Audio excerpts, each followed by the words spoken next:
जय श्री राम। प्रिय मित्रों, आज के इस वीडियो में हम आप लोगों को पाप मोचनी एकादशी के बारे में बताएंगे।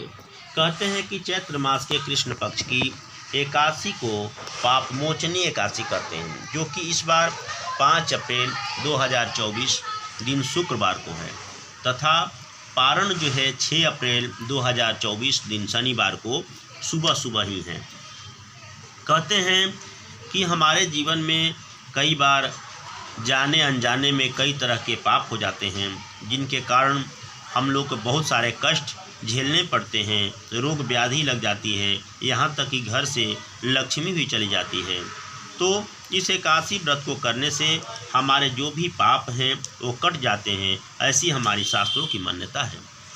हम आप लोगों को इस पंचांग से जो बता रहे हैं, इसका नाम महावीर पंचांग है, जो काशी से प्रकाशित होता है और इसी के माध्यम से हम आप लोगों को सारी चीज़ें बताते रहते हैं। तो आइए पंचांग के माध्यम से हम आप लोगों को बताते हैं।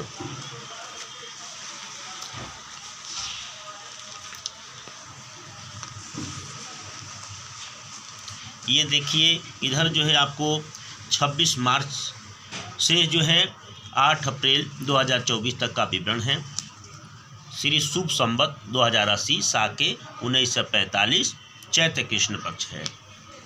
इधर जो है देखिए कि यहाँ पे जो है गुरुवार के दिन यानी 4 तारीख को 11:36 के बाद एकादशी तिथि शुरू हो जाती है और 5 तारीख को जो है दिन शुक्रवार है, यहाँ जो है 9:36 तक जो है एकादशी तिथि रहती है। उसके बाद द्वादशी शुरू हो जाती है। इधर जो है आप देखिए, ये अंग्रेजी महीने के 5 तारीख है।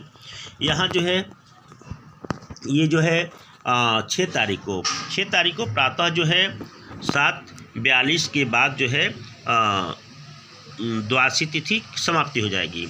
इसलिए जो है सुबह सुबह कहते हैं कि एकादशी तिथि जो है यहाँ ख़त्म हो रही है 5 तारीख को 9:36 के उपरांत।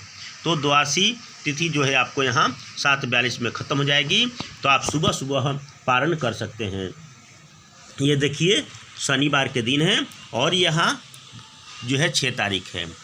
अब इधर देखिए, कहते हैं यहाँ लिखा हुआ है 5 तारीख में कि पाप मोचनी एकादशी जो है सर्वेशाम यानी सबके लिए है। ठीक है। अब जो है आप इधर भी देख सकते हैं, इधर भी लिखा है कि पाप मोचनी एकादशी व्रत का मान सबके लिए 5 अप्रैल शुक्रवार को होगा। ठीक है। तो ये है जो आपका एकादशी, और इस एकादशी के पीछे एक कथा भी है जो इस प्रकार है। कहते हैं कि एक बार जो है धर्मराज युधिष्ठिर भगवान श्री कृष्ण से पूछते हैं कि हे श्री कृष्ण, ये पाप मोचनी एकादशी क्या है, इसके बारे में आप हमें बताएं। तो वहाँ पे जो है कृष्ण भगवान कहते हैं कि हे युधिष्ठिर, एक बार जो है नारद जी जाते हैं ब्रह्मा जी के पास और ब्रह्मा जी से पूछते हैं कि ये हे परमपिता, ये पाप मोचनी एकादशी क्या है, आप इसके बारे में बताइए। तो ब्रह्मा जी उनको कहते हैं कि चैत्र मास के कृष्ण पक्ष की एकादशी को पाप मोचनी एकादशी कहते हैं, जिसके करने से आदमी के सारे पाप कट जाते हैं। और इसके पीछे उन्होंने एक कहानी बताया, एक कथा सुनाई। कहते हैं कि एक चित्ररथ नामक रमणीक जगह में भगवान इंद्र जो है वहाँ क्या कहते हैं कि विहार कर रहे थे, घूम रहे थे, और उनके साथ जो है बहुत सारी अप्सराएं वहाँ घूम रही थी। वहाँ पे जो है एक मेधावी नाम के ऋषि तपस्या कर रहे थे और वो भगवान शिव के जो है उपासक थे, भक्त थे। वहाँ पे जो है एक मंजू घोषा नामक अप्सरा जाती है और वह शिव विरोधी होती है। उसको ये लगता है कि इनके जो है तपस्या को मुझे भंग कर देना चाहिए, और वो कामदेव की मदद से उस जो ऋषि हैं उन ऋषि को जो है मेधावी ऋषि के तपस्या को भंग कर देती है और उनके साथ अपने जीवन के लगभग 50 साल तक बिताती है। उसके बाद उनको जो है उनकी तपस्या भंग करने के उपरांत तो बोलती है कि अब मुझे जो है स्वर्ग लोक जाना होगा और मुझे जाने की अनुमति दीजिए। तब जो है उनको आत्मज्ञान होता है और वो बड़े क्रोधित हो जाते हैं कि ये जो है मेरी तपस्या को भंग करवा दी। तब उन्होंने उनको श्राप दे दिया कि तुम जो मेरी भक्ति को खराब की, तुम जो है राक्षसी हो जाओ, पिचासनी हो जाओ। उसके बाद ऐसा वो श्राप देते हैं और वो राक्षसी हो जाती है। फिर जो है इसके बाद वो जो अपने पिता जो है च्यवन ऋषि के आश्रम में जाते हैं और वहाँ पे उनके पिता जो है जब उनको मिलते हैं तो उनको बड़े अफसोस होता है। फिर अपने पुत्र को बोलते हैं कि तुमने अच्छा नहीं किया, ऋषियों का काम जो है ऐसा करना नहीं होता है। फिर उन्होंने जो है उस अप्सरा से बोलते हैं कि तुम जो है मंजू घोषा से बोलते हैं कि तुम जो है चैत्र मास के कृष्ण पक्ष के एकादशी व्रत को करो, उसके करने से तुम्हारे पाप धुल जाएंगे। फिर जो है वो इस व्रत को करती है और फिर से वो अप्सरा में तब्दील हो जाती है, उसके पाप जो है नष्ट हो जाते हैं। तो ये है पाप मोचनी एकादशी व्रत की कथा। कहते हैं कि व्रत करने के एक दिन पहले जो है आप शाम को जो है शुद्ध शाकाहार भोजन करिए।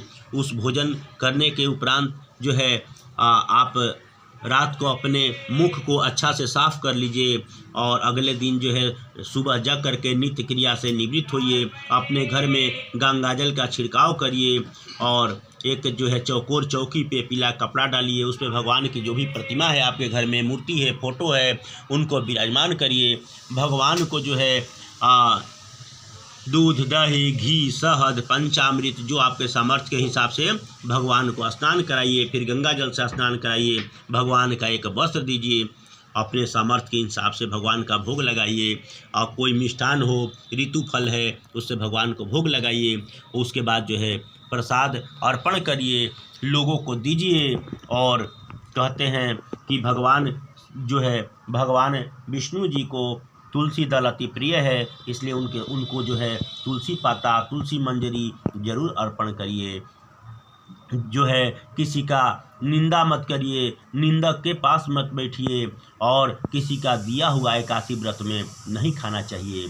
और जो है अगले दिन जो है आप जो है फिर से जो है नित्य क्रिया से निवृत्त होने के बाद जो है भगवान का पूजन करके और गाय को रोटी दीजिए, गरीब आदमी को भोजन दीजिए, ब्राह्मण को दक्षिणा दीजिए। अपने सामर्थ्य के हिसाब से फिर आप पारण करिए और भगवान से प्रार्थना करिए कि हे भगवान, जैसे हमने जो है आपका व्रत रखा तो वैसे आप भी मेरा ध्यान रखिए और मेरे जो भी जाने अनजाने में पाप हुआ है उसको जो है आप उस पाप को नष्ट कर दीजिए। तो ये है एकादशी व्रत की कथा। आप लोग जो है अगर हो सके तो आप इस एकादशी व्रत को अवश्य करिए।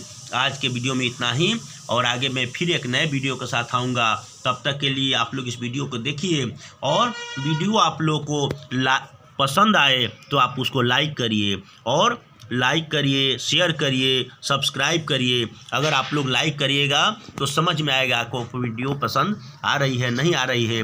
अगर आप लोगों को कुछ पूछना है तो आप जो है लिख सकते हैं, आप कमेंट कर सकते हैं और आपको जवाब अवश्य मिलेगा। अगर आप कमेंट करते हैं तो उसमें अपना मोबाइल नंबर अवश्य डालिए ताकि हम आपसे कांटेक्ट करेंगे। आपके सवाल जो भी होगा उसके जवाब देने की हम कोशिश करेंगे।